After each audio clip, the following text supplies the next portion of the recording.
Bueno, pues buenas tardes o días, no sé muy bien otra vez.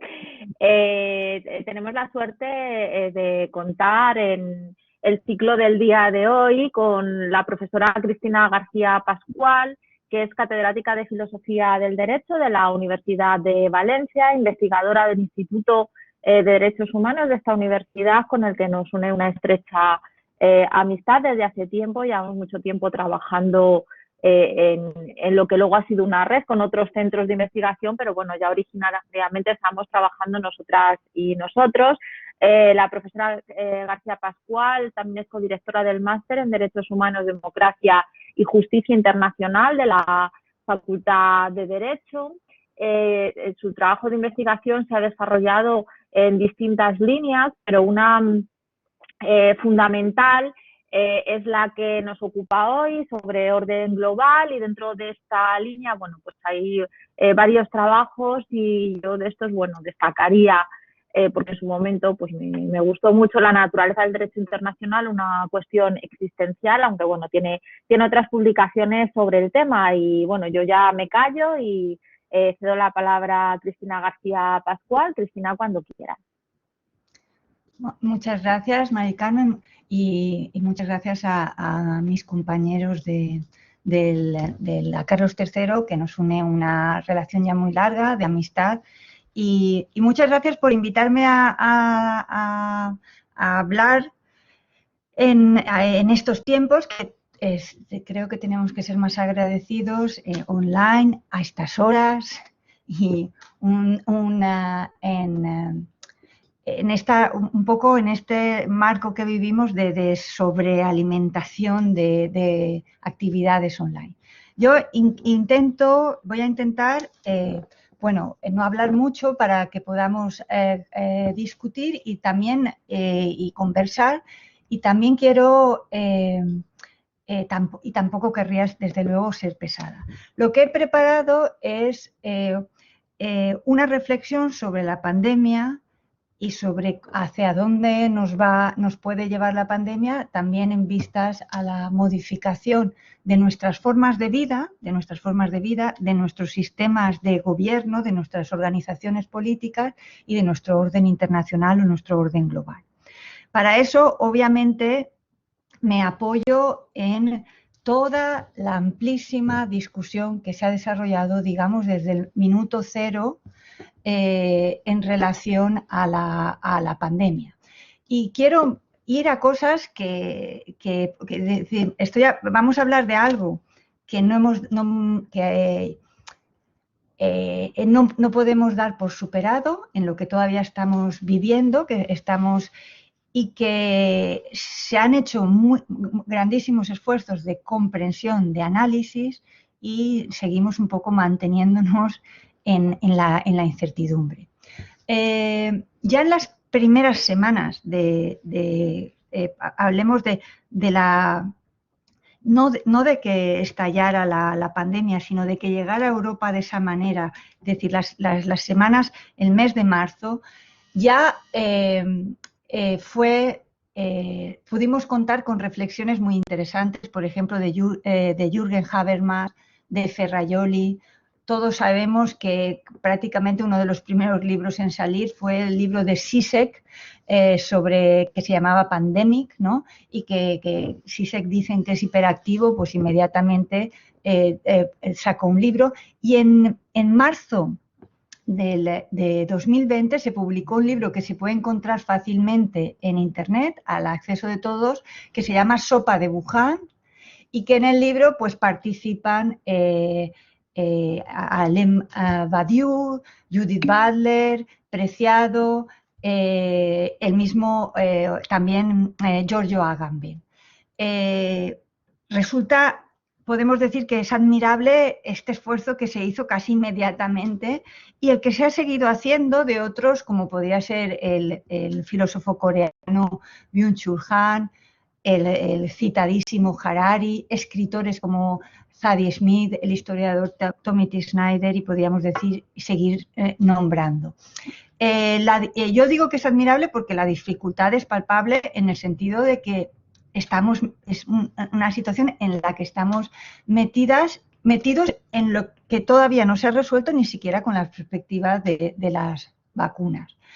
El futuro, no digo nada si digo que es incierto, y no sabemos cómo cambiarán las condiciones de nuestra existencia, no sabemos cuánto nos va a afectar la crisis, no sabemos, a día de hoy no sabemos cuándo podremos volver a la normalidad y cómo será esa normalidad, ¿no? Sobre la pandemia, lo que es cierto es que se ha abierto un debate social en el que parece que no tiene fin y en el que todos participamos, bien con nuestras familias, con nuestros amigos, este debate, hablamos de esto, bien con nuestros colegas, bien a nivel político, filosófico o jurídico. Yo quiero ahora identificar algunos de los argumentos del debate, algunas también de las predicciones sobre el futuro, y para ello, como decía, me voy a apoyar en algunos de estos filósofos que he citado, que están en el mismo momento intentando interpretar el tiempo en que estamos, pero también me voy a apoyar en otros que han vivido momentos de excepcionalidad, no pero también de excepcionalidad, y creo que nos pueden ayudar. Los filósofos del derecho, los juristas, no nos ofrecen recetas milagrosas. Esto no es una cosa de la filosofía ni de la filosofía del derecho, pero sí que nos ayudan a entender, y lo que tenemos que tener claro es que si no tenemos un análisis correcto del momento en que estamos viviendo, difícilmente podemos hacer propuestas de acción, difícilmente podemos criticar con fundamento las políticas públicas que se puedan emprender. Vamos entonces a los argumentos del debate, que yo los he dividido en 4. El primero, a cada uno de estos 4 se les puede poner el nombre de un filósofo. Ahora eso es una operación que también quiero hacer. El primer argumento son quienes han aproximado al problema de la pandemia desde la negación. Es decir, quienes han restado credibilidad a los datos, los han redimensionado y en consecuencia han afirmado que las medidas adoptadas por los gobiernos, todas las medidas que se han adoptado para hacer frente a la pandemia, han sido formas políticas totalitarias. Incluso se ha llegado a decir que ha sido un paso más en el establecimiento de lo que sería un estado de excepción permanente. Este sería el primer argumento. Segundo argumento sería un poco lo opuesto. Los que no ponen en duda la existencia de la pandemia, no ponen en duda, digamos, la excepcionalidad de los datos, y lo que temen es de los estados inacción, violación de la sagrada dignidad humana, y de esta manera nos presentan la pandemia como un momento en el que se pone de nuevo por encima la razón instrumental sobre lo que podríamos decir, en palabras de Habermas, la razón comunicativa, en términos habermasianos. El momento que estamos viviendo sería un momento privilegiado de la biopolítica, ¿no? De la gestión de la vida y de la muerte. El tercer argumento tiene que ver con las formas de organización política. Y aquí lo que se dice es que la pandemia lo que hace es un acelerador de la historia, y lo que hace es que nos acelera procedimientos que ya estaban en marcha. ¿Cuáles?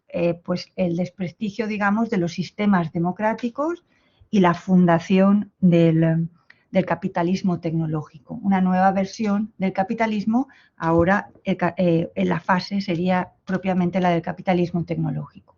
El último argumento es el argumento de los que han creído ver en la pandemia un momento de catarsis, un momento de nacimiento de lo nuevo.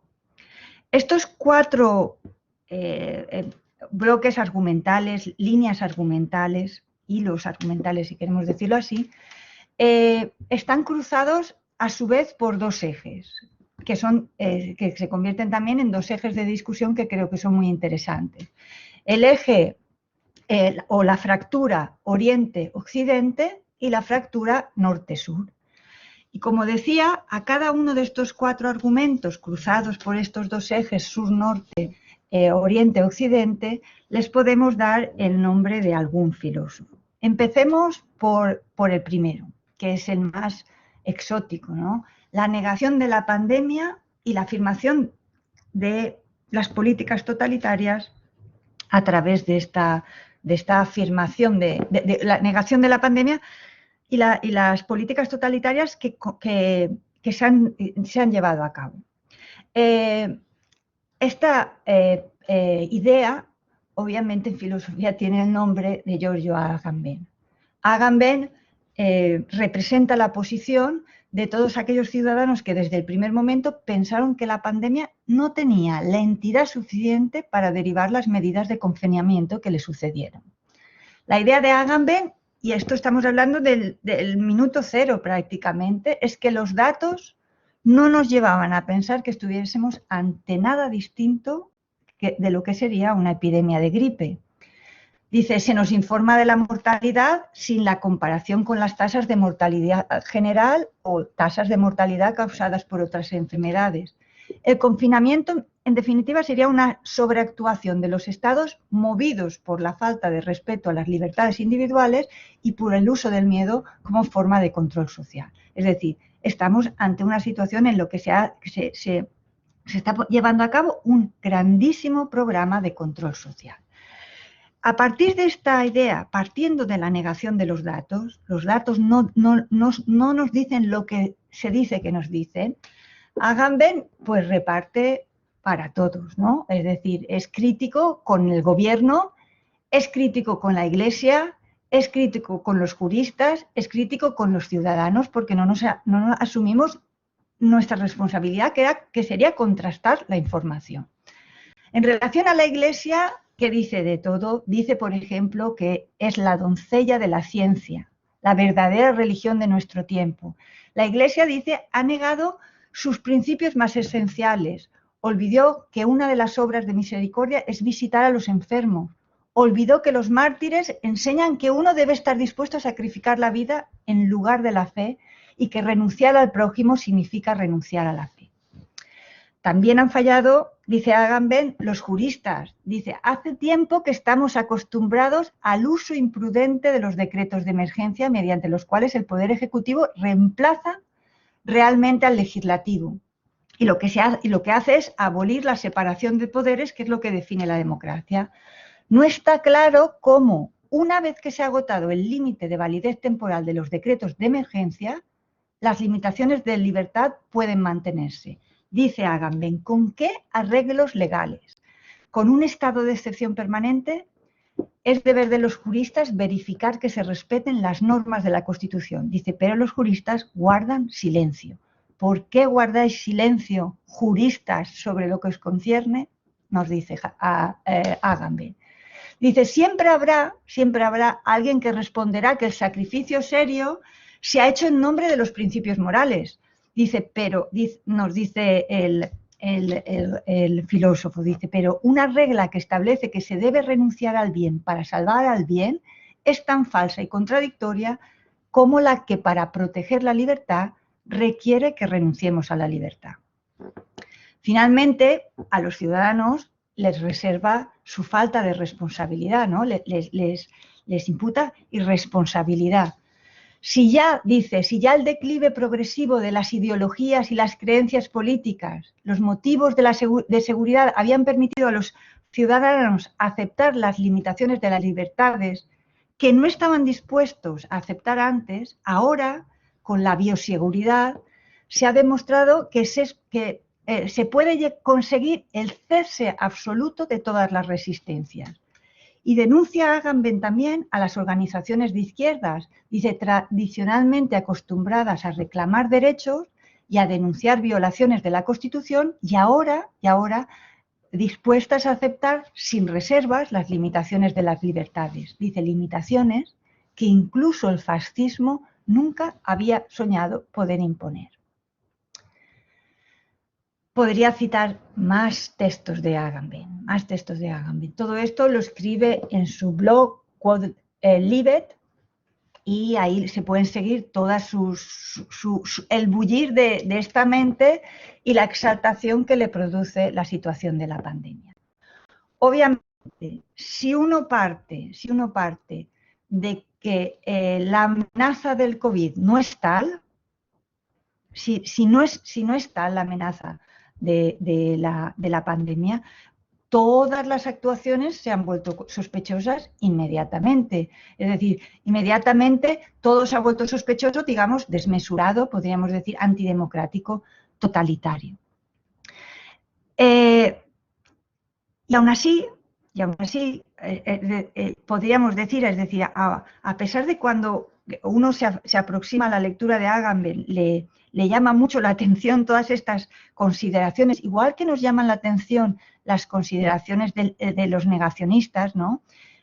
Yo tengo que decir, tengo que recordar que Agamben no puede dejarse a un lado fácilmente, las tesis que dice, no las podemos dejar a un lado como haríamos con las tesis científicas, con las posiciones científicas de algunos líderes sociales o políticos negacionistas, en los que vemos muy fácil el interés que les mueve, o vemos muy fácil, en algunos casos vemos de una manera muy palpable cierto desequilibrio, ¿no? Es decir, este señor nos parece que no lee bien las cosas, es decir, y en este caso ya no estoy pensando en líderes sociales, estoy pensando en nuestro Miguel Bosé, ¿no? Es decir, uno ya hay que ver, Agamben no es Miguel Bosé, ¿no? Agamben argumenta dentro del marco de una tesis que él ya venía sosteniendo desde mucho tiempo. De alguna manera, la pandemia lo que ha hecho es confirmar sus predicciones, confirmar su análisis, se adapta a un análisis que él ya venía realizando y el análisis era cualquier emergencia, para Agamben, cualquier emergencia en el mundo en que vivimos es una ocasión de oro para la soberanía, para que la soberanía estatal ejercite su poder y de alguna manera para convertir lo que es el estado de emergencia en el estado permanente. Agamben siempre pone el ejemplo de todas las medidas que se tomaron en la lucha contra el terrorismo y en la guerra contra el terrorismo que decían los americanos, y cómo todas estas medidas en nombre de las políticas de seguridad se han quedado instaladas ya en nuestro mundo. No son excepción, sino son la regla. En el caso de la pandemia estaríamos en una situación similar, estaríamos ante una operación del mismo tipo. Con independencia de lo que pensemos sobre lo que dice Agamben, lo que está claro es que su aproximación nos muestra dos cosas. De un lado, nuestra limitada capacidad de representación delante a los acontecimientos, a los grandes acontecimientos. Tenemos una limitada capacidad de representación. Esto es lo que dice Günther Anders cuando se sitúa, por ejemplo, frente a las cifras de muertes del Holocausto. Y dice cómo nos dejan fríos los grandes números, los 6 millones de muertos, pues es una cifra que parece que no tengamos capacidad de representación. Y esto es una cosa que yo he encontrado presente en todo el proceso de la pandemia, porque miramos los datos y parece que hay algo que se nos escapa y tiene que ver con esto, con lo que Günther Anders denomina la ley de la desproporción. Son representaciones demasiado grandes para sentirlas, para hacerlas propias, ¿no? Los 6 millones de muertos, pues es más fácil conmoverse por la muerte de una persona que conmoverse por esta idea de los 6 millones de muertos. Ilustra, como digo, el pensamiento de Agamben, de un lado nuestra limitada capacidad de representación, de otro también ilustra nuestra incapacidad para enfrentar la muerte y el dolor, si no es como si fuese una patología, una excepcionalidad. Y en este sentido, Agamben se apoya en otro pensador, que es Ivan Illich, que es un crítico extremo de la tiranía de la medicina. Aquí hay algo de reaccionario, lo digo así, tanto en Agamben como en Ivan Illich, porque Ivan Illich al final lo que dice es que nuestras sociedades, lo dice y creo que merece ser pensado, en nuestras sociedades la muerte se ha convertido en una obscenidad a evitar más allá de cualquier límite. Y esto sería un poco también el trasfondo de esta aproximación de Agamben, la idea de la muerte como como patología, como algo a evitar. No obstante,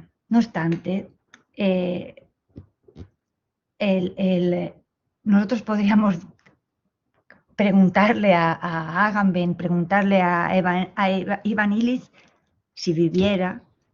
Tenemos algo, no, es decir, no es la vida lo único que tenemos, no es la vida lo único que tenemos, digamos que giramos el argumento hacia el problema de sí, el problema de la pervivencia de la vida y nos pasamos al segundo argumento. Dejamos la negación de la pandemia y vamos al segundo argumento. Justamente a este que gira en torno a la necesidad de afirmar ahora, en tiempos de pandemia, de afirmar el valor de la vida humana y de situar la economía en favor de la supervivencia de la vida y no al contrario, ¿no? Es un argumento que nos lleva también a entender la situación en la que estamos como un momento privilegiado, por decirlo así, de biopolítica, de gestión de la vida y la muerte. Aquí, no sé si lo he indicado, pero bueno, aquí nos encontraríamos directamente con Habermas, que también en el mes de marzo del 2020 ya se expresó en un sentido, digamos, radicalmente contrario al de Agamben. Si Agamben estaba preocupado porque los gobiernos se excedieran en sus políticas de control de la enfermedad, Habermas se preocupaba porque se quedaran demasiado cortos.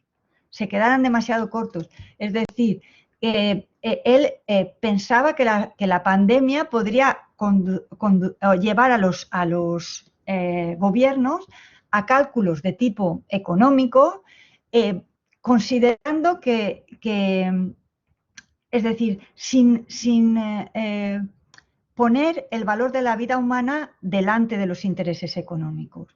Y todo esto, pues, moviéndose los gobiernos en esa espiral de expansión infinita que alimenta la lógica del sistema capitalista. En muchos hospitales, ya lo decía Habermas en 2020 y nosotros lo hemos podido comprobar a lo largo de este año, ha habido saturación de los servicios de salud, especialmente en las unidades de cuidados intensivos. Los médicos se han visto obligados a decidir a qué enfermos dar preferencia y a quienes no dar preferencia, y muchas de estos, el temor de Habermas podría ser el temor de muchos, el que esto se hiciese con motivaciones utilitaristas, o que, dice Habermas, los profesionales, los médicos, se sintieran arrastrados a comparar el valor de una vida humana con el valor de otra, dando preferencia, por ejemplo, a los de menor edad frente a los mayores. A juicio de Habermas, se debe evitar que sean las razones económicas las que determinen la salud de las personas, porque de otro modo lo que estaríamos conculcando el deber de tratar igual a todos, con independencia del estatus, del origen y de la edad. La ética, nosotros podríamos decir la ética, el derecho, los derechos humanos, exige que en circunstancias trágicas el médico tome sus decisiones exclusivamente a tenor de los indicios clínicos que permitan pensar que el tratamiento en cuestión tiene gran posibilidad de éxito. Este es el criterio, según Habermas. Este es el criterio. Y el miedo es el que se instale una especie de darwinismo social, que este darwinismo social se considere algo legítimo, que la lógica económica se ponga por encima de las consideraciones éticas. Proteger a las personas es el único fin que puede justificar las restricciones de las libertades, es el único fin que puede justificar las situaciones excepcionales, y en este sentido, como decía antes, el problema no sería ir demasiado, excederse, sino quedarse corto. Si al análisis de Habermas lo podemos enriquecer, si introducimos en el debate la perspectiva que yo decía que hablaba de ejes cruzados, y introducimos en el debate la perspectiva sur-norte. Aquí la antropóloga brasileña Débora Diniz y junto con la politóloga argentina Giselle Carino enriquecen la discusión en este sentido, en el sentido de hacernos pensar no solo desde la perspectiva de Europa, sino hacernos pensar desde una perspectiva global y desde esa línea imaginaria que separa al norte del sur. Para ello lo que hacen es llamar a la discusión a alguien que fácilmente entra en discusión, y es a Michel Foucault, y al concepto que yo ya he nombrado, el concepto de biopolítica. Si por biopolítica entendemos las políticas de la vida, las técnicas o las tecnologías que convierten la biología humana, los cuerpos, en el medio a través del cual los estados alcanzan su objetivo, podemos decir que la pandemia y la gestión derivada se nos presenta, como decía antes, como una gestión de la vida, como una gestión de la muerte, como tácticas que regulan qué cuerpos deben vivir y qué cuerpos pueden ser desechables. Lo digo en otros términos, estaríamos ante la explosión de un momento intenso de biopolítica. En nombre de la protección colectiva se controlan los cuerpos, se delinean fronteras reales o imaginarias de la salud. Esta idea se ilumina si, por ejemplo, la comparamos con la epidemia de Zika. Agamben comparaba con la gripe, pero estas dos autoras comparan con la epidemia de Zika.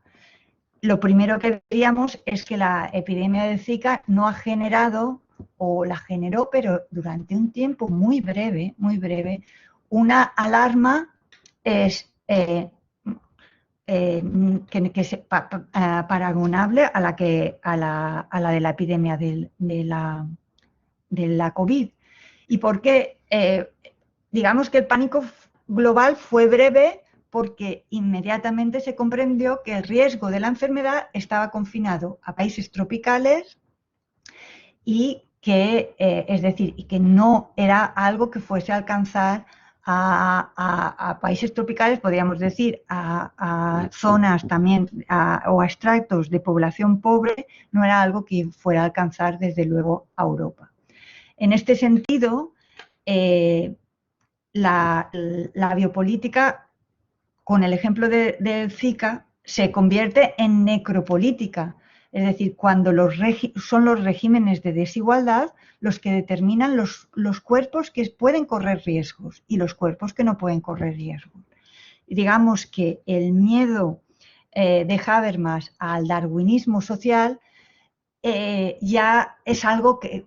El miedo que tiene Habermas de que se extienda el darwinismo social es que el darwinismo social ya está instalado en nuestro mundo desigual en relación a los grupos más desfavorecidos. Es decir, ya es algo que lo podemos ver si analizamos las políticas de las vacunas, no solo de la pandemia, sino otras, y lo vemos siempre en este contraste de norte-sur.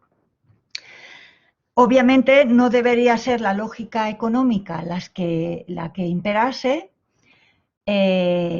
Habermas diría, y esto lo podría decir a muchos políticos, que no deben levantarse apresuradamente el aislamiento para aliviar la crisis económica. Esta es la idea de Habermas. Y cualquier decisión que suponga la muerte de las personas, y volvemos un poco a la idea esta de Ivan Illich de decir, de evitar la muerte por encima de cualquier cosa, pues tendría que estar restringida cualquier decisión en este sentido. A la vez que dice esto, Habermas dice una cosa que me parece muy interesante y a la vez muy palpable, que nunca como ahora hemos visto con nuestros propios ojos cómo la acción política a veces se ejerce en la incertidumbre. Es decir, cómo la ciencia no da la directriz exacta para actuar políticamente y cómo las decisiones políticas a veces se tienen que tomar, digamos, en la oscuridad. Es importante esta reflexión, esta última reflexión de Habermas, porque lo que vemos y lo que vamos a ver, yo creo que cada vez más, es, o sea, nosotros en España lo tenemos clarísimo con el mapa de las autonomías, dos escenarios extremos y opuestos. De un lado, unos en nombre de la protección de la vida, en nombre de los derechos humanos, habrán tomado medidas muy restrictivas de la libre circulación, es decir, habrán adoptado políticas de confinamiento. Otros gobiernos, otros gobiernos de comunidades autónomas o de países, lo que habrán hecho es, en nombre también de los derechos y de las libertades, habrán adoptado políticas menos restrictivas, pensando en favorecer a la economía, pero vinculando la economía también al respeto de los derechos, es decir, a la posibilidad de que la gente se pueda desarrollar. Estas dos políticas ya se han anunciado algunos recursos ante los tribunales. Nosotros, la reflexión de Habermas es que tenemos que pensar que los gobiernos tienen un conocimiento limitado y, siguiendo a la idea de Habermas, no sería tanto lo que se puede recurrir, no sería tanto esa política general, que en los dos casos se puede hacer en nombre de los derechos humanos, de los derechos individuales, sino tendríamos que bajar a la concreción y hablar de falta de diligencia, de inidoneidad de las medidas tomadas, de mala fe, ¿no? De mala fe o de abusos en las restricciones, pero no de la política en general, que quedaría en el ámbito de las decisiones que se pueden tomar, ambas dos justificadas en nombre de los derechos humanos. Eso luego lo podemos tal vez discutir. Pero volvamos a nuestros argumentos. Tenemos el primero, negación de la pandemia y extensión del estado de excepción permanente. Tenemos el segundo, que es este momento privilegiado de la biopolítica y por lo tanto la defensa de la dignidad humana que hace Habermas, la preocupación por la vida, que es, fijaros como cada uno de estos argumentos tiene que ver con cosas que nosotros en algún momento hemos pensado o en algún momento hemos discutido, en algún momento de toda la experiencia que estamos viviendo hemos tenido en nuestra mente. El tercero tiene que ver con la pandemia como acelerador de la historia y sobre todo con la obsolescencia de los sistemas democráticos y el triunfo del capitalismo tecnológico. Yo diré de entrada que, y aunque sea esto un poco avanzar, que una de las cosas que vemos y que podemos comprobar es que la pandemia en sí misma no es un agente revolucionario, no es un sujeto revolucionario, por lo tanto, la pandemia no va a producir una revolución, una transformación, esto necesitará más cosas además de la pandemia. La pandemia es el acontecimiento y lo que ocurra tendrá que determinarlo, obviamente, los movimientos sociales, pero no la pandemia en sí misma, ¿no? En este sentido, lo que hace, lo que parece que muchos han considerado, es constituye este acelerador social, ¿no? Y esto lo analiza así el filósofo coreano afincado en Berlín, Byung-Chul Han, que se aproxima a la pandemia desde la fractura Oriente-Occidente. Aquí esto lo sabemos de nuevo porque es algo que hemos podido,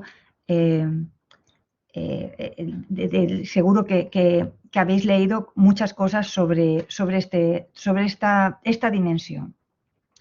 La primera idea que Han pone sobre la mesa es la comparación en cómo se ha gestionado la pandemia en Europa y cómo se ha gestionado en países como Corea, Japón y China. el contraste desvela algo que es muy difícil de aceptar, y es que las democracias occidentales han tenido menos capacidad para responder que países como China, que tiene graves déficits democráticos, pero tiene gran capacidad de control social. La pandemia de este modo nos habría demostrado que el futuro ya está aquí, ¿no? Como en la canción de Radio Futura. El futuro ya está aquí. Los relatos de ciencia ficción se han materializado, porque lo que vemos, y esto obviamente tiene mucho que ver con China, con Oriente, es que la gestión de miles de datos realizada por gobiernos asiáticos ha permitido un control sobre todos los ciudadanos, es decir, permite al gobierno chino prácticamente saber todo sobre sus ciudadanos y con este conocimiento personalizar las medidas dirigidas a aquellos que están infectados, cómo tratarlos, cómo aislarlos, cómo sancionarlos. Digamos que se ha producido aquí se ha caído la barrera entre lo público y lo privado, o por lo menos se ha difuminado muchísimo. Han recuerda que en China no hay ningún momento de la vida cotidiana que no esté sometido a observación. Y dice que esa posibilidad se produce porque lo que hay es un intercambio irrestricto de datos entre los proveedores de Internet, de telefonía móvil y las autoridades. Y todo esto en un marco en que no existe la protección de datos. Él llega a decir que en el vocabulario chino, en la lengua china, no sé si alguien de ahí habla chino, pero según Han, no existe el término esfera privada. Es decir, no existe un término que se pueda, con el que yo pueda expresar lo que quiere decir la esfera privada. Y uno podría decir que esto, bueno, es China con todas las peculiaridades, pero es que esto se extiende también a Corea del Sur, a Hong Kong, Singapur, Taiwán o Japón. Es decir, países que sí que consideramos democracias. Aquí, dicen, lo que no existe es ninguna conciencia crítica ante la vigilancia digital o ante el Big Data. Dice, lo que es la digitalización, el mundo de Internet, directamente embriaga a la población, les encanta, y dice, es que aquí hay como una fractura cultural entre Oriente y Occidente, porque nosotros tenemos una cierta precaución, no tenemos tampoco precaución en relación a la privacidad, pero tenemos una cierta precaución, al menos teórica. En cambio, dice, están enamorados de las nuevas tecnologías, enamorados de este mundo digitalizado, de esta constante, digámoslo así, exposición. Yo quiero decir aquí sobre este argumento que lo que observamos es no solo que la batalla por el liderazgo mundial, y aquí entró en el orden mundial, no es una batalla que ya sabemos, ya muchos años, que el liderazgo se mueve hacia Oriente, pero siempre han habido resistencias, y estas resistencias estaban vinculadas al hecho de que justamente estábamos ante un régimen que no era democrático, ante un régimen cuya calidad de vida pues levantaba, digamos, muchas sospechas para los occidentales, y sin embargo ahora se ha dado un paso más, digamos, en lo que es una batalla ideológica, en lo que es una batalla de imagen. Sabemos ya que la batalla no va a ser solo comercial, es también ideológica, y parece que podíamos pensar que alguien podía pensar hasta qué punto no nos vendría bien en nuestras democracias una dosis de jerarquía y un sentido de comunidad, como en Oriente, para enfrentar la crisis del coronavirus. Digamos que la pandemia, actuando como acelerador de la historia, nos lleva a un reajuste del orden internacional, también en el campo ideacional, no sé, también en el campo de lo que es nuestra idea de Oriente. Digamos que un poco y lentamente mejora. Es decir, que China no solo se nos muestra como ese país de esa fábrica del mundo, ¿no? Sino también se nos muestra como alguien, por ejemplo, que puede dar lecciones el cuidado de la salud, del cuidado de la salud. Y esto son batallas que se estabilizan, ¿no? y que fundamentan este reajuste del orden internacional. Y el segundo elemento que sale de la reflexión de Hahn es el que tiene que ver con el reajuste del neoliberalismo. Nosotros vivimos en un mundo liderado por la premisa de la acumulación capitalista, que ha hecho también que capitalicemos nuestra propia vida. No podemos entrar en esferas de acción social si no se puede favorecer la acumulación, si no podemos de alguna manera contabilizar la producción, y esto tiene también algo que ver con la NECA, pero lo dejamos a un lado. Digamos que el neoliberalismo es un proceso de colonización del psiquismo, de la subjetividad, y es un proceso que no se adviene al diálogo, no hay negociación, es un proceso de alguna manera que nos roba el alma. Si no estás capitalizado, no puedes entrar en las esferas de acción social. El ideal de la acumulación se expresa muy bien también en la irracionalidad de nuestras redes de abastecimientos de productos, que eso ya es algo que tiene que ver, que lo dejo ahí, ¿no? Que todos también hemos podido contrastar con los problemas de abastecimiento en las vacunas, en las mascarillas, en los respiradores. Voy muy rápido ya al último argumento, que es el argumento de la catarsis. Y tenemos al rey, que sería Zizek, que dice, bueno, en el momento de la catarsis, en el momento de la pandemia, en el tiempo de la pandemia, él ha pensado que era el momento en que se iban a producir cambios sociales. Incluso llegó a pensar que se podía producir el fin del capitalismo. A mí me gusta cuando Zizek dice para nosotros es más difícil, es más fácil pensar en el fin del mundo que en el fin del capitalismo, ¿no? Es más fácil. Dice, bueno, pues ahora con la pandemia esto ha cambiado. Ya no es tan difícil pensar que el capitalismo pueda tener un final. Y el dilema para Zizek es entre un comunismo reinventado o la barbarie. Este sería un buen lema para las campañas políticas, ¿no? El suyo es o comunismo reinventado o barbarie. Y dice algo que también me resulta que es persuasivo. Dice, yo no soy un utópico. Dice, no apelo a la solidaridad entre los pueblos. Al contrario, dice, creo que la crisis actual demuestra que la solidaridad y la cooperación responden al instinto de supervivencia de cada uno y que es la única respuesta racional y egoísta que existe.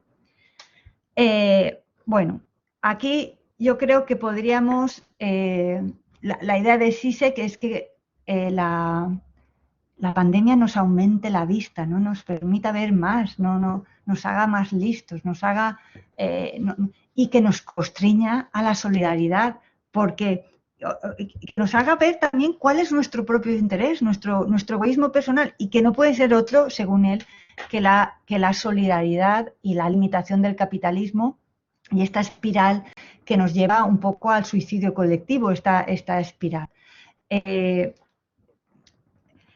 sobre la propuesta de CISEC tiene una versión a lo mejor menos jurídica, más jurídica, como es lo que hace Ferrajoli, haciendo un llamamiento a las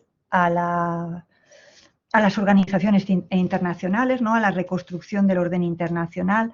Necesitaríamos, para todos aquellos que hacen un paralelismo entre la pandemia y la Segunda Guerra Mundial, pues necesitaríamos un nuevo internacionalismo a la manera en que lo lideró Hans Kelsen en los años 40, pero ¿dónde está Kelsen en nuestros días? Yo no lo sé.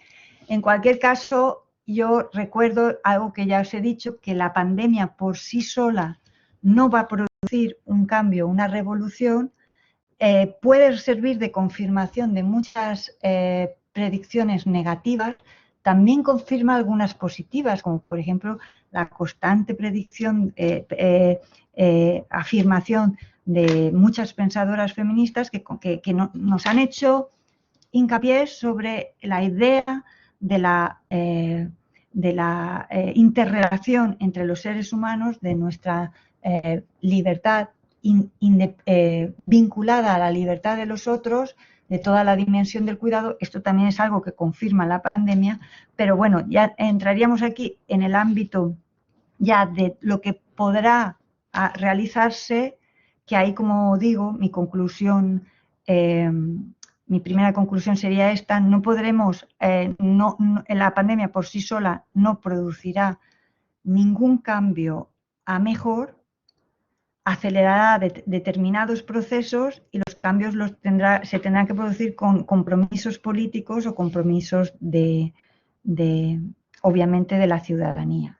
Mi segunda conclusión es todavía más vaga, si cabe, que esta, y tiene que ver con, os podría decir que los filósofos, los pensadores, ponen palabras, ponen argumentaciones a nuestras preocupaciones más íntimas, a nuestras esperanzas, a nuestros miedos, que no ofrecen recetas milagrosas, pero, como yo os decía, ayudan a la comprensión de nuestra situación, y que sin entender lo que pasa, y en este esfuerzo creo que nos movemos todos los días, sin entender lo que pasa difícilmente podremos ni hacer críticas ni hacer propuestas de acción. Y ahora sí que lo dejo, porque habla un poco más de lo que hubiera querido. Bueno, a mí me parece que ha estado en su justa medida. A ver, termino de tomar nota. Vale. Bueno, súper interesante, Cristina. Muchas gracias. No sé si alguien tiene alguna pregunta que hacer, alguien del público, y si no, pues yo voy aprovechando el privilegio de la moderación de la mesa y voy adelantando algunas de las cosas así que se me han ocurrido sobre la marcha, y luego ya voy retomando otras mientras intervenís el resto. Bueno, me acordaba cuando hablabas del darwinismo social, de todo, todas las noticias que se escucharon y bueno, y todo lo que hemos podido constatar en los primeros momentos de la pandemia sobre cómo se trató a las personas mayores, las notas que circularon de algunas sociedades científicas, tanto la Sociedad de Intensivistas Española como alguna otra sociedad italiana, que no recuerdo ahora mismo exactamente cuál era, sobre la priorización o más bien la postergación a la hora de determinar quiénes tenían camas UCI y por tanto quiénes tenían acceso a los ventiladores de personas mayores o personas con discapacidad. ¿No te parece que en cierto modo este tipo de argumentos confirman los peores temores de Habermas? Es decir, yo creo que todas las preocupaciones, seguro que encontramos una realidad que le podamos poner nombre y apellido. O sea, a mí lo que me ha parecido, lo que me ha parecido curioso, lo que me ha ayudado Habermas es a pensar cuál tendría que ser el criterio. Luego, lo que él dice coincide un poco con lo que dicen las comisiones deontológicas. Y lo tengo aquí delante, el 23 de marzo del 2020, haya un informe de la Comisión Central de Deontología en la que da unas pautas que se parecen mucho a lo que dice Habermas. Es decir, aunque yo leyéndolas, pero lo encontraba vago en el sentido de que volvemos a lo de siempre, hay un ámbito de decisión que la regla no te lo cubre, la regla no lo va a cubrir cuando uno se enfrenta a... Pero bueno, el informe va en la línea de Habermas. El médico lo que tiene que valorar es las posibilidades de éxito del tratamiento. Entonces, en el sentido de que no, si piensa que el tratamiento puede tener éxito, lo debería aplicar. La medida es obvia, con independencia de la edad, obviamente de la raza, obviamente de cualquier otro criterio que tenemos. Y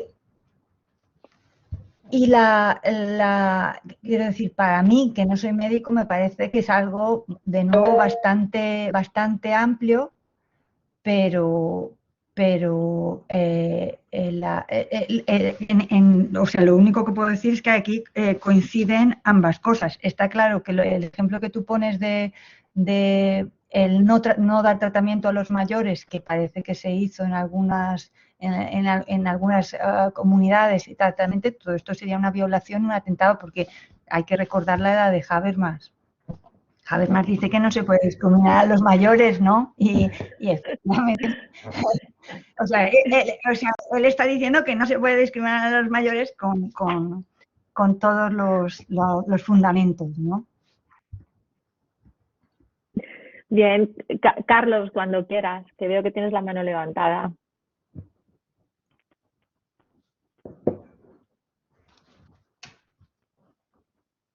No lo oímos, ¿no? No. ¿Carlos? Hola. Ya. ¿Ahora? Vale. Sí, es que bueno, tarda un poco. Hola, Carlos. Hola, Cristina. Bueno, perdón porque yo me he unido tarde porque estoy sufriendo en parte una de las cosas menores de la pandemia, que la clase de mi hija está confinada, entonces me toca revivir aquellos momentos de hace un año, ¿no? De correr de un sitio para otro de la casa entre conexiones. Pero bueno, lo primero, estoy muy de acuerdo con lo que dices, ¿no? Con esa conclusión final, que por más que digas que es vaga, pues bueno, es que otros han dicho cosas. Yo creo que todo el mundo se apresuró, ¿no? Los ejemplos de los filósofos que mencionas, de Zizek, bueno, Agamben también, Chan, bueno, en fin, del principio, pues a sacar un montón de cosas, ya todo estuviera escrito, ¿no? Y bueno, realmente, pues efectivamente no está escrito. Desde luego no hay razones para pensar que esto va a ser una cosa automática para generar algo, y lo que abre pues es un campo, probablemente, pues sí, un campo de cosas que las veíamos cerradas y quizás están abiertas, pero no hay ninguna garantía de que vaya a ir a mejor. Por cierto, tampoco necesariamente a peor. Pero entrando en esta cosa, porque me quedé pensando, ¿no? Porque todos estos temas de la discriminación de las personas mayores, la toma de decisiones trágicas, ¿no? Pues llevamos, bueno, yo he escrito algo sobre eso, pero claro, lo escribes como pensando, vamos a tomar un ejemplo extremo para clarificar nuestra posición respecto a los casos más cotidianos, claro, lejos de nuestra imaginación, que tuviéramos que estar debatiendo esto, pero ya en la realidad, ¿no? Y a mí, al hilo de esto, y estando de acuerdo con lo que dices, con lo que apuntaba también Mari Carmen sobre las sociedades científicas, claro, a ver, salieron documentos como ese de los intensivistas. También es cierto que salió un documento que a mí me parece que se le debería haber dado más relevancia, que es una comisión nombrada por el Ministerio de Sanidad y que sacó unas guías que estaban muy bien, aunque solo fuera porque hablaban de cosas como básicas, ¿no? Bueno, pues mire usted, aquí hay que aplicar pues la Constitución para empezar, los derechos fundamentales, la no discriminación, es decir, después ya veremos, pero eso no puede ser que nos surge la pandemia y de repente ya es una especie de sálvese quien pueda y todo esto.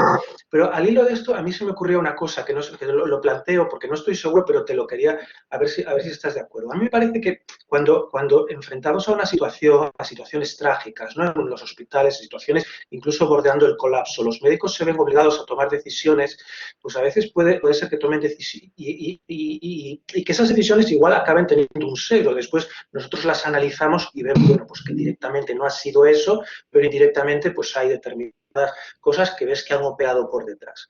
Pero a mí me parece que una cosa es eso y otra cosa es que desde los poderes públicos en algún momento se tomen esas decisiones como regla. Es decir, a mí me parece absolutamente escandaloso las decisiones que tomaron, además normativamente sin ningún tipo de apoyo, a base de circulares, a base de órdenes, pues determinadas consejerías, principalmente además las de Madrid y de Cataluña. Amagaron también, creo que fue Castilla y León, pero lo retiraron enseguida.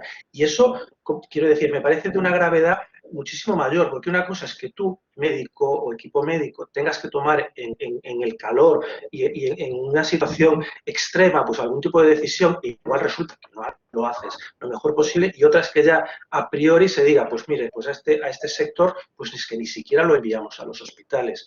A mí eso me parece que efectivamente casa dentro de eso que estás diciendo, de darwinismo social, de decisiones más brutales, pero me parece que eso tiene un plus, digamos, si yo en el hospital lo puedo entender y hasta incluso justificar, ¿no? Es decir, ante una situación, que esa decisión se tome por parte de los poderes públicos como regla general, eso me parece de una gravedad extrema. Y ha pasado relativamente desapercibido, o sea, no es un momento, pero esto, quiero decir, un Estado de Derecho tendría que tener unas, bueno, pues ciertas consecuencias, ¿no? No sé si estáis de acuerdo en que hay aquí una diferencia, no solo jurídica, ¿no? Pero yo diría que incluso también moral. No, yo sí que estoy de acuerdo. Yo creo que la pauta general o la regla deontológica puede ser esta que dice Habermas o que yo leía del informe, y obviamente necesariamente tiene que ser una regla amplia que quiere decir que porque es la regla general, y que lo que no me parece bien es restricciones a través de circulares, que es lo que comentabas. O sea, ahí sí que veo que efectivamente hay una diferencia. A mí también en esta cosa lo que me preocupa es que estoy leyendo un poco también lo que decía Silvina y Patricia. Lo que me preocupa en todo esto, y yo, por ejemplo, creo que es muy importante esta idea, que Habermas, porque que se ha convertido un poco en la conciencia de Europa, el Pepito Grillo que sale ahí, pero me parece muy importante porque o sea, no es tan claro cuál es o sea, cómo tienen que actuar los médicos. No está tan claro. Y entonces no creo que haya.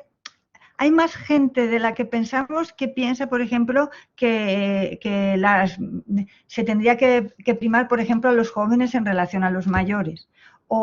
Y entonces aquí también ha habido un momento también de pedagogía social que es muy importante que se haga. Y entonces, por ejemplo, lo que dice Carlos, las circulares hacen muy mala pedagogía social. De alguna manera alimentan que eso, o sea, que eso está justificado cuando en la deontología médica eso no es así. Y creo que la explicitación de los criterios generales no puede hacerse efectivamente de manera más concreta, pero es muy importante que se haga también para que la gente lo entienda, que son cosas también de reglas éticas y jurídicas, y sobre todo jurídicas, y que tienen detrás una reflexión que no es esto no es puro darwinismo social. Entonces sí, estoy de acuerdo con lo que dices, Carlos.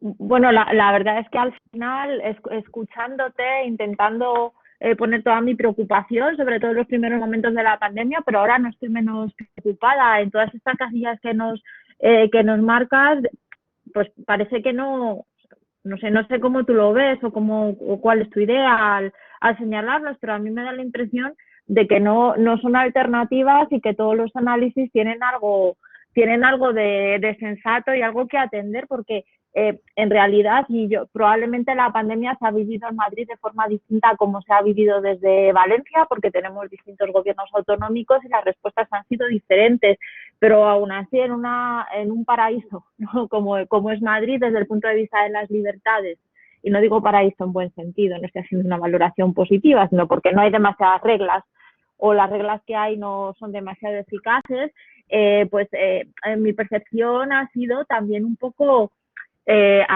háganme, ¿no? También, de algún modo, lo que hemos visto es que el gobierno ha actuado sin ningún tipo de control, las posiciones han estado adormecidas y eso me ha parecido tanto en la Comunidad de Madrid como en relación con el Estado central. No había una oposición cuando estábamos confinados, yo no estaba nada tranquila de que hubiera ahí una oposición controlando lo que estaba haciendo el gobierno, digo, tanto nacional como autonómico, pero es que además me da la impresión, y esto más en el ámbito de la comunidad, porque además es quien tiene competencia sobre los servicios sociales y sobre la sanidad, es quien podría intervenir, que me da la impresión de que las decisiones que han sido sin control no se han tomado en favor de la dignidad humana. Entonces, pues me quedo con Habermas, pero también creo que esa otra dimensión crítica y el tener en cuenta, ojo, que esto no vaya a servir como pretexto para quitarnos libertades que teníamos. Y de hecho, digo, aún hoy sigo preocupada porque no sé qué opináis el resto de las personas, pero a veces me da la impresión de que los gobiernos están avanzando más en el sentido de los límites a las libertades que en el sentido de otro tipo de medidas que también a lo mejor pueden ser pues eficaces para frenar la expansión del virus y que, pues que ahí no se está trabajando tanto, ¿no? Se está dejando a la gente en casa, se están cerrando cosas, pero, por ejemplo, no hay pues una política de realización de test como un requisito para poder hacer cosas. Por ejemplo, un ejemplo concreto. Resulta que como los aeropuertos es fácilmente controlable, pues se puede viajar con un control, con unas pruebas PCR, pero también son controlables los viajes en tren, ¿no? ¿Por qué no podemos hacer viajes internos en las mismas condiciones en las que podemos viajar en avión a otros países? En fin, que no sé, que igual estoy pensando un poco en voz alta, pero que me parece que todos tienen un poco de razón. Y aparte de esto, no sé, para que me gustaría conocer tu opinión al respecto, pues no sé si ya como una predicción de futuro, ¿no? Te voy a pedir que hagas un poco de pitonisa. ¿Crees que la gestión de las vacunas a nivel internacional, a quién les lleguen internacionalmente y a quién no, y quién sea el responsable de esto, puede cambiar un poco el orden global? ¿Tienes alguna idea sobre eso?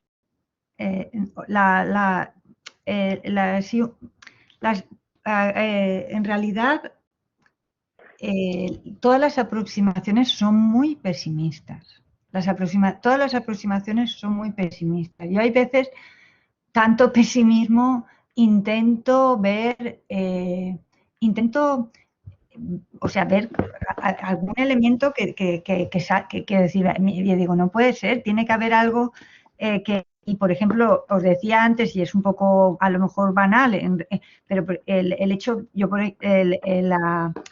de que la universidad se haya mantenido y se haya mantenido, o por ejemplo, que se haya mantenido las escuelas abiertas y que los niños hayan podido ir a la escuela, que en otros países no se ha hecho. No sé de ahí qué podemos sacar. Pero bueno, en general, si uno recoge y empieza a hacer lecturas, todas las lecturas parecen, lo que yo os decía, parecen pues que estemos en distopías que se han ido un poco, distopías que estaban, porque, por ejemplo, Badiou y Zizek ya habían hablado antes de la pandemia y pensaban que es lo que se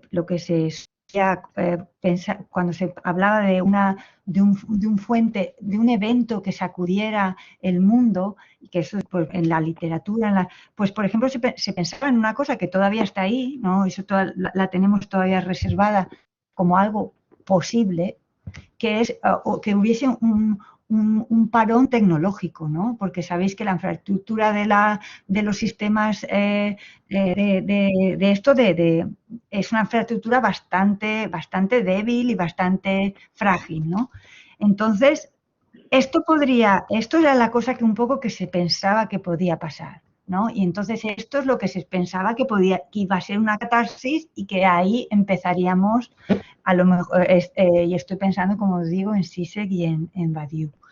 Lo que ha pasado es otra cosa, que también se barajaba, pero no la barajaban concretamente, no es lo que ellos estaban pensando. Y de aquí todo parecen predicciones negativas que se han ido cumpliendo. Es decir, Agamben pensaba en el estado permanente, en el estado de excepción permanente. Mirad cómo tenemos el estado de excepción permanente.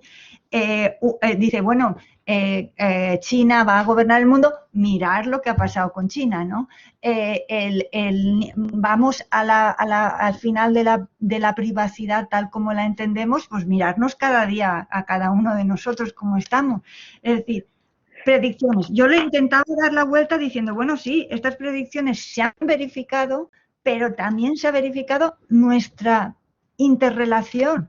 También se ha verificado que necesitamos cuidados. También se ha verificado que lo que dice el pensamiento feminista es visible, es visible.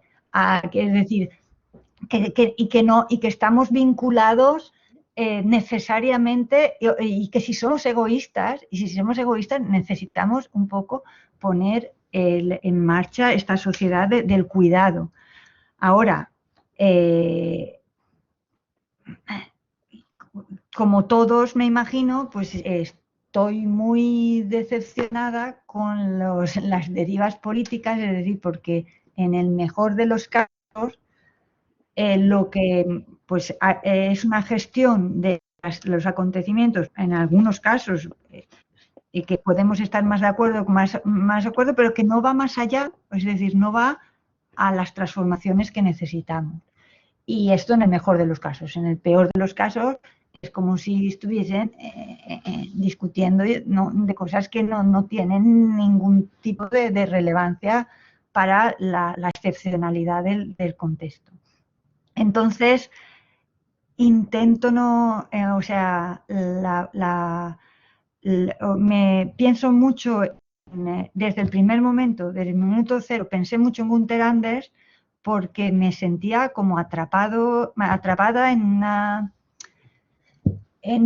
una nebulosa en la que es muy difícil interpretar el mundo en que vivimos, es muy difícil. Y creo, y leer estas cosas, pues da la tranquilidad que da, es que uno ve que también es difícil para momentos muy, muy iluminadas, es decir, pero no hay nadie que te dé la luz a lo mejor que necesitamos. Y si hay algo de optimismo, yo os diría que habría que mirar el pensamiento feminista.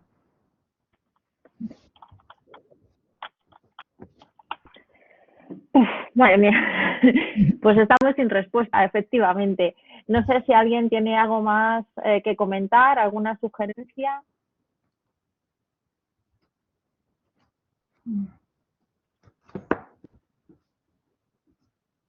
Bueno, Carlos comentaba en el chat que hace unos años, en relación con todo este tema de la preferencia de una persona joven frente a una persona mayor, que hace años lleva discutiéndolo con los estudiantes y que muchos piensan que los jóvenes van por delante, pero es que yo creo que todavía hoy, Carlos. Bueno, no sé cuál es vuestra impresión y si has tenido ocasión de debatirlo con ellos, pero de hecho esto es lo que ha permitido que aquellas circulares salieran a la luz y que, bueno, pues las personas, solo algunas personas, ¿no? Reaccionáramos y todo el tratamiento de las personas mayores al principio. Bueno, por lo menos esa es mi opinión. Bueno, no sé si tenéis algún comentario más.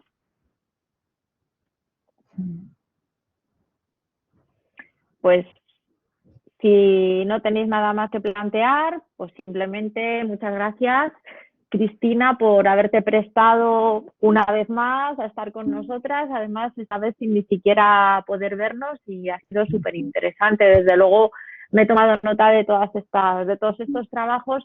Bueno, a ver, para seguir un poco cómo han evolucionado desde marzo, que todos se apuraron para escribir, a un poco hasta ahora. Muchísimas gracias. Gracias a seguimos todos. trabajando. Muchas gracias a todos. Gracias. Os envío un abrazo muy grande. Muchas gracias. Hasta la vista. Chao, Hasta la chao. vista, gracias.